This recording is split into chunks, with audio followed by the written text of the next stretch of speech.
কোনোভাবে মিছিল কোনো নাশকতা করতে পারে সেই লক্ষ্যে আমরা গত রাত্রি থেকেই সারা শহর আমরা জাতীয়তাবাদী ছাত্র দল এবং বিভিন্ন অঙ্গ সহযোগী সংগঠন বিএনপি সহ সারা শহর প্রদক্ষিণ করেছে।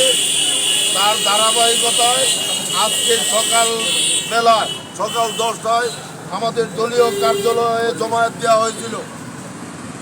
সম্মানিত নেতৃবৃন্দ, আপনাদেরকে আমরা আহ্বান জানাই যে এখন আমাদের মোটরসাইকেল র্যালি আমাদের শহর প্রদক্ষিণ করে ফৌজদারি চত্বর হয়ে আশেক মাহমুদ কলেজে গিয়ে সেখানে অবস্থান করে 1 ঘন্টা কিংবা আধা ঘন্টা অবস্থান করে তারপরে আপনারা কর্মসূচি সমাপ্ত করে দিবেন। সকলে সুশৃঙ্খলভাবে এই প্রোগ্রামগুলো অংশগ্রহণ করবেন এবং সকলে মিলে ধীরগতিতে মোটরসাইকেল বহর নিয়ে আপনারা ধীরগতিতে শহর প্রদক্ষিণ করবেন। পাশাপাশি এই কর্মসূচি শেষ হওয়ার পরেও আপনারা যার যার এলাকায় অবস্থান নেবেন, খোঁজ রাখবেন, যেখানে ছাত্রলীগ বের হবে সেখানে আপনারা প্রতিহত করবেন।